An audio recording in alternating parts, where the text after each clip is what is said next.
Join me today as we talk a little bit about a TV show from the 70s, Kolchak The Night Stalker.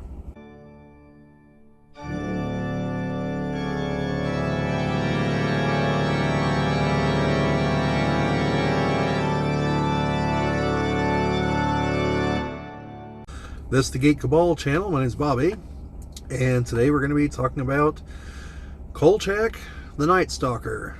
It's a TV show from the 70s that apparently just had the one season. Now, the main reason I watched this show, I've heard of it before when I came across something fairly recently saying that Chris Carter, the guy who created the X-Files, it was an inspiration for him to create the X-Files. And then I saw it was on one of the streaming services, Peacock, I believe, as far as watching it for free. I suppose I should note that in these videos when I say, oh, it's on such and such streaming service. It's usually on more than one streaming service. I mean, like, if you're subscribed, it's free on this service usually. I will note if I ever had to actually pay to rent anything, which I think is what I'm going to have to do for the Kolchak movie, which preceded the series, because I've never seen it and I hear it's good. And it's not on anywhere for free, but it looks like I can probably rent it for like $4 off Amazon. So if I do, I'll tell you fine folks all about it. So anyway, the premise of the show is that Kolchak, who's played by Darren McGavin, is a reporter for a newspaper in Chicago who continually stumbles into just bizarre happenings. Very, very monster of the week. Again, you can really see the influence on the X-Files here. You've got the Monsters of the Week. You've got the guy who's kind of out for the truth. Like, I never really got the impression that he's like, hey, I've got to find the truth at all costs, and more like, hey, this thing needs to be stopped and or it's going to try to kill me, so I need to find out about it. Maybe I can write a good story about it. Maybe someone will actually believe it this time. You got the boss that just doesn't believe any of it. Problems with the local authorities, you know, like conceptually a lot of it's there. You can really see where like a lot of ideas for the X-Files came from this show. And for those of you who've seen the X-Files, I mean, those started back in the 90s. So yeah, I mean, some younger folks on here probably never even heard of the X-Files. You can find those on streaming. That's a show you should watch. You should watch this one too. I thought it was good. But yeah, so he, like I said, he plays Kolchak, who's a reporter in Chicago.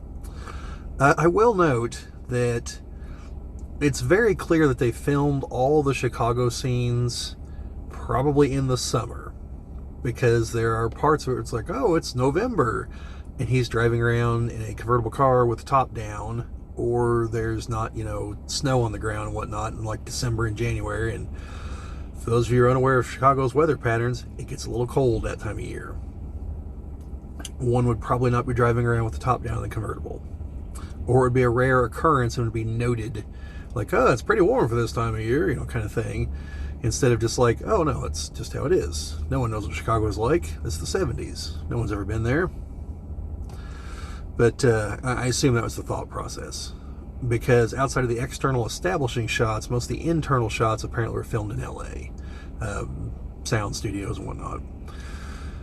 At least that's what I read online, is kind of looking at some of the background. Because I kind of wondered, well, one, I wondered if there's just the one season or if that's all I could find. Because I actually couldn't find some of the episodes on, like I said, I think it's on Peacock where I was watching it. It jumped from episode 1 like episode 9, and so it skipped several episodes in between, so I wasn't able to watch the whole season. And I wanted to make sure it was just the one season, and there was. Apparently there was some back and forth. I guess Darren McGavin wanted to go a different way with things and wanted more money, and just wasn't happening, so it didn't happen. And yeah, so anyway, Darren McGavin, for those of you who don't recognize the name, you probably recognize some of his work. He's the dad in A Christmas Story. Also, one of the movies I did a video on not too long ago, By Dawn's Early Light, he is the guy who gets tapped to become the new commander-in-chief after they think Martin Landau's president character is dead, and they can't find the vice president or any other cabinet members.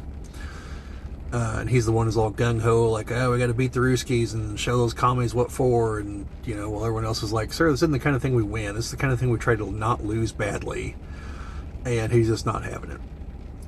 So here, a part of the appeal of the show is definitely that several episodes come across as like, half the episode is just Darren McGavin insulting people and trying to pull one over on them, and always getting into it with the police, because like he shows up to the crime scene and he'll just like be randomly grabbing evidence, and the cop's like, the hell are you doing? You can't do that. And he's like, oh, what are you talking about? I'm not, oh, hey, look at this thing I found over here, you should check that out. Like, get the hell out of here.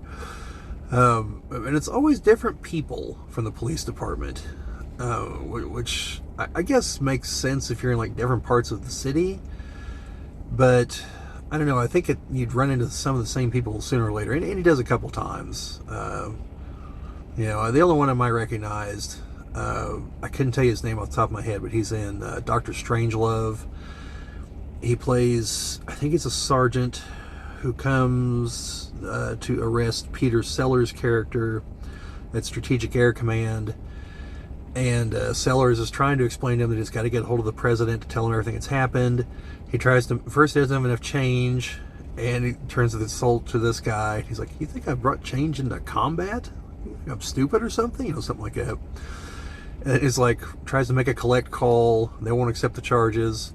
So he tells him he's got to get money out of a Coca-Cola machine over there, and he's just kind of like, you better be on the level here, because if not, you're going to have to answer to the Coca-Cola Corporation. So he shoots the thing to get the change, to make the phone call.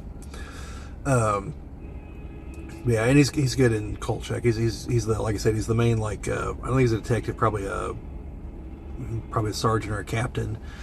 And he's in a couple different episodes. So, other than that, you have occasional guest stars, like, apparently a couple of the different monsters are played by Richard Kiel, who you might not recognize the name, but he's the guy that plays Jaws in The Spy Who Loved Me and Moonraker, I believe, are the two movies he's in as far as the Bond franchise. I think he's the only henchman that's in more than one movie, and he actually survives. Got metal teeth, real tall guy. Also in Pale Rider, he's the real big goon that works for I can't think of the guy's name. The guy trying to run everyone out of the valley. The bad guy.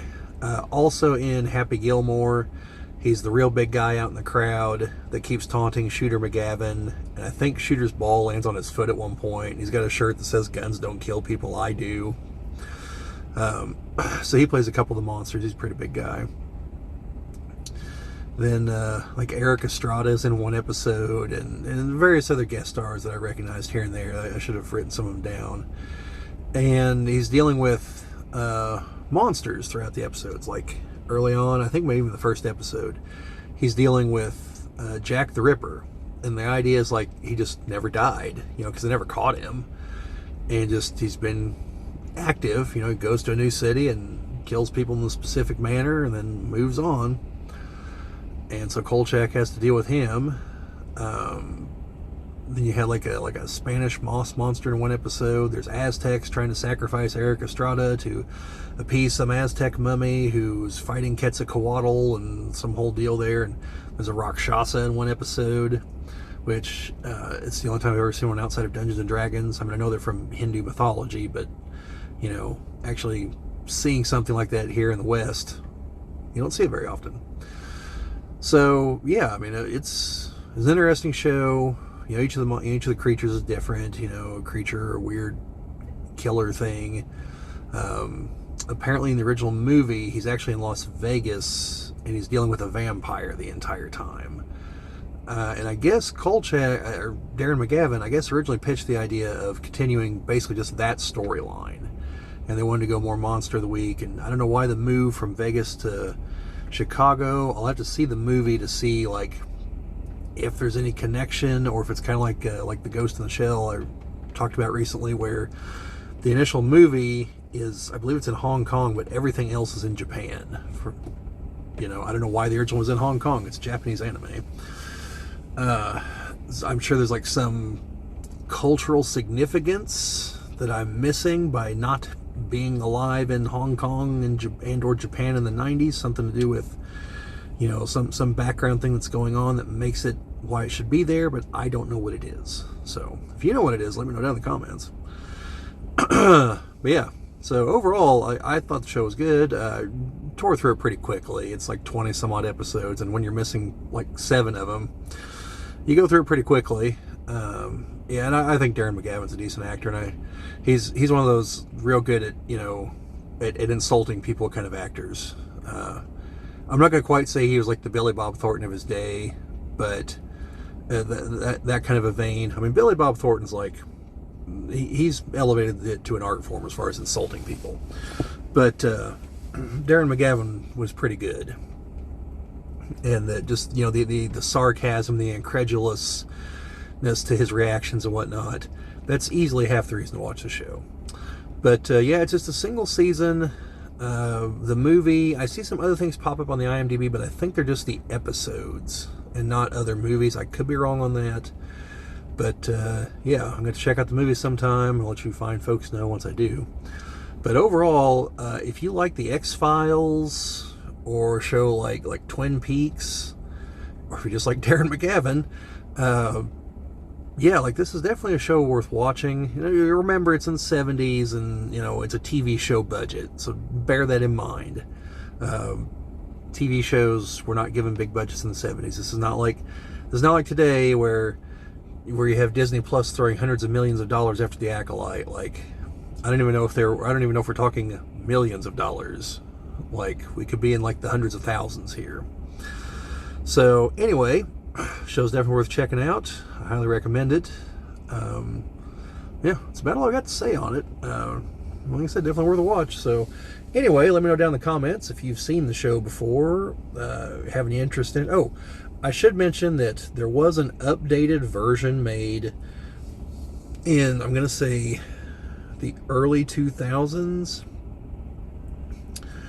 with, I can't remember the guy's name. I want to say his last name's Townsend. He's the gentleman who played Lestat in the Queen of the Damned movie. And I never watched the show, and I'm not going to hold it against him that he was in Queen of the Damned. That was a ill-fated attempt. Like, adapting one book is hard enough. Adapting 2 books that are both thick, dense books that have a lot of stuff in them into a single movie, that is destined for failure. So, yeah. I mean, it had its highlights, but it's not a good movie. Anyway, like I said, let me know down in the comments what you think. If you've seen the show, you're going to watch the show, anything like that. Big fan of Darren McGavin. I don't know. Do you like the X-Files? Let me know about that. Let me know what your favorite episode was. Actually, I used to be able to tell people what my favorite episode was. I think it's called Jose Chung's From Outer Space, if I remember right. It's a writer, like, a strange series of events occur, and you see them from multiple people's perspectives, and they're just truly bizarre, to the point of one guy claiming that 2 government agents that came in to talk him down about something, one of them looked like Alex Trebek, so of course they had Alex Trebek play him. The other is Jesse the Body Ventura. I don't think he actually mentioned him looking like Jesse Ventura. He was just like the generic tough guy, but that's who they got to play him.